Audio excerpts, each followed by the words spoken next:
Hi there guys, so another video for you. This is regarding an article on The Athletic written by Greg Evans. Now, actually, let's have a look. What's Greg Evans' job, shall we see? He's the Liverpool correspondent. He's a staff writer for The Athletic covering Liverpool. He's previously reported on Aston Villa as well. So, what I've done, guys, I've got the article here. I've highlighted the bits we're going to talk about because I think they're the key points. But basically, it's all about Liverpool's expiring contracts and the issues beyond Salah, Trent, and Van Dijk. But obviously, before we go any further, guys, give this video a like and leave me a comment down below. I'm sure that Seano will be down there with his thoughts on this as well, guys. So keep an eye out for that. So then, I'm going to miss a fair bit off at the top because we've discussed this. We know everything that's going on here. We know about which players' contracts are expiring when. So the first highlighted part I've come to is all three players have been offered lucrative extensions this season, but talks have dragged on, with all sides keeping their counsel over the terms on offer. It's hard to judge whether demands have been excessive or offers unacceptable. For Trent Alexander-Arnold, there's the added complication of Real Madrid, who hope to sign him as a free agent this summer. Now, I find it hard to believe that Liverpool have not. That the thing that's going on with this is it's either the length of contract, like do Van Dijk and Salah want a 3-year deal, but Liverpool are only offering a 2-year deal? Is it the facts and the figures? I mean, like Mo Salah's having the best season of his career. Do you really want to sign a deal and take a salary cut on the back of that? No. Van Dijk's Liverpool captain, does he want to take a pay cut? No. So they're the things. It's obviously down to money and length of deal, guys. That's obviously what it's all about.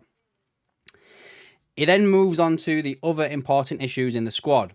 Starting off here with Kevin Kelleher is out of contract next summer and is highly unlikely to sign an extension. The goalkeeper has made no secret of his desire to become a number one and was keen to leave Liverpool last summer, but they didn't get a suitable offer. With Mamadashvili arriving to compete with Alisson in the summer, Liverpool need to decide whether to move on from Kelleher for a big fee or risk losing him for nothing in 2026. I think Kelleher moves on, guys. I think it goes without saying. The lad deserves it. I've got no hard feelings on him if he goes. I really don't.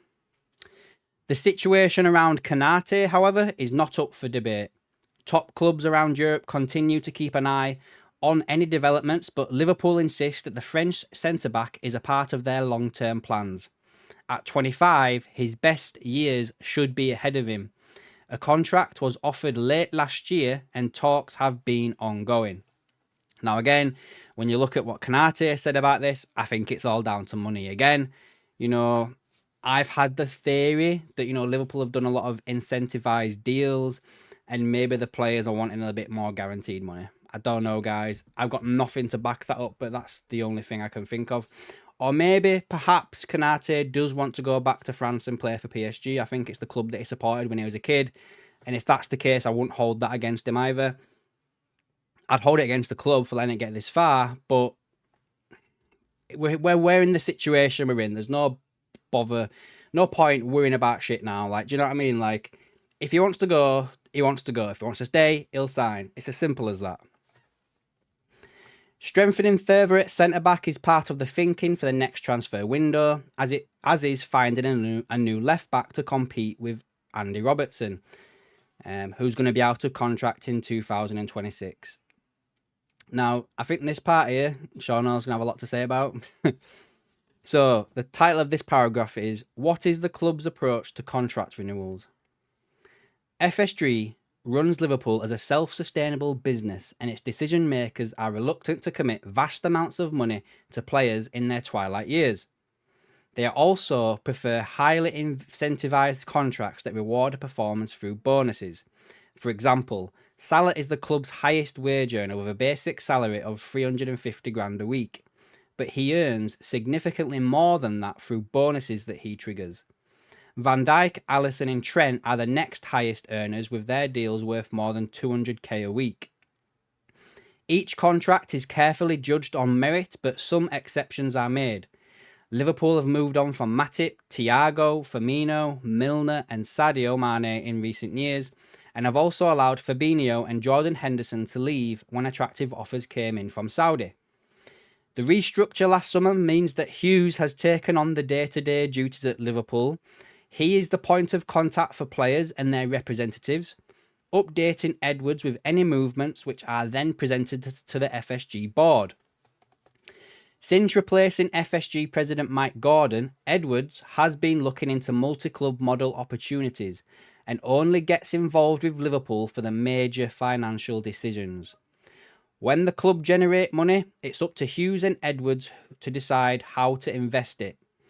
Slot also has a major say in who he wants in his squad, although, as a head coach, he is not as deeply involved as Jurgen Klopp had been. There we go, guys. So, Slot's more of a yes man than Klopp was, which I kind of expected. He didn't have the experience, blah, blah, blah, blah. If he continues to keep having the seasons he's having, though, that will change 100%. So, next one. What are we hearing about specific players? Robertson has featured in all but one of the Premier League games this season and has started 11 of the last 12, a clear sign of his importance. The Scot may not have hit the heights of previous seasons, but his experience and know-how are crucial. If Liverpool find a young left-back, with the potential to be the long-term replacement, i.e. Kerekes at Bournemouth, then Robertson can still play a part in the years ahead. His contract expires in the summer of 26, and Robertson is in no rush to leave. A short extension is plausible. Finding a buyer for Tsimikas is more likely than moving on from Robertson, which I think we've all kind of expected with all the left-backs that have been linked with us in recent weeks. Let's see how much we get for Tsimikas, guys. I don't know. What do you think? 20 mil? Do you reckon we get that for him? The continued debate around Luis Diaz, whose versatility has been praised by Slot. Barcelona are known admirers, but there are doubts over whether they can stump up the fee to convince Liverpool to sell. As he enters the final 2 years of his contract, Liverpool must decide whether they're going to commit an expensive extension beyond 2027. I can see Diaz moving, guys. I think if they get 60 mil for him, he'll be on his way. Decisions over the long-term futures of Jota, Endo, Gomez and Elliott are complex too. Jota is the best finisher at the club and Slot enjoys working with him because of his all-round contribution. But his injury record remains a concern. If Liverpool can find a buyer for Núñez, that would significantly boost the budget. There was strong interest in the Uruguayan from the Saudi Pro League, and Liverpool weren't prepared to sanction a sale mid-season, but a parting of ways could suit all parties in the summer. And that ties into the video I did earlier just today about the effort and stuff like that. So yeah, I think we all expect Núñez to go, don't we, guys? Endo has 18 months left on his deal, and he was a stopgap in midfield. He'll be 34 when his contract expires, so it will be unlikely for him to get a new deal. The same applies for Gomez, who signed a long-term deal a few years ago, knowing it would most likely be his last one. Age is on his side. He'll be 30 when his contract expires, and his versatility is appealing, but there's no rush to tie him down for any longer.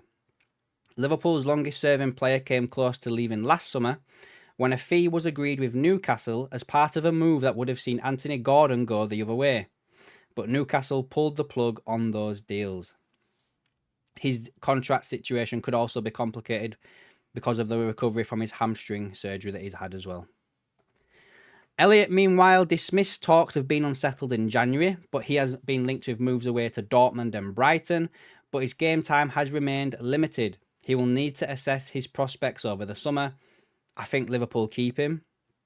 They're going to have to do, even if it's just for the quarter, in all fairness. Do you know what I mean? Conor Bradley is in line for a new deal, but is better positioned to wait until the Trent situation is resolved, which I guess, if he finds out Trent's going, you can ask for more money. Do you know what I mean? And then lastly, guys, the last paragraph is, will the volume of possible contract renewals affect transfer budgets? I can hear Seano like this already. like this.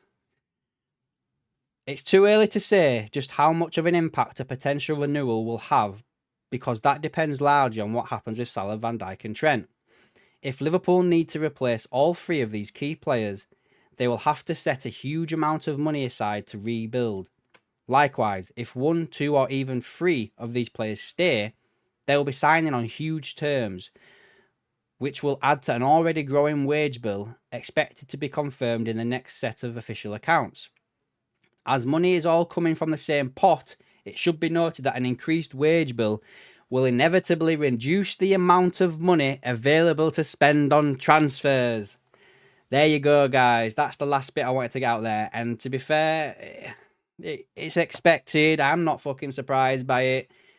It's annoying that everything is like this the way it is, but it's like the NFL, I guess, which as a sport I've really got into the past couple of years. But Jesus Christ, it's one of those, isn't it, where we're going to hear it out, we guys. Well, you know, we signed Van Dijk and Salah and they've signed big deals, so we don't really have any money to spend this year. Like, fucking, they can't do that, guys. They really can't. But anyway, let me know down below what you think of this, guys, down below, and I'll catch you in the next one.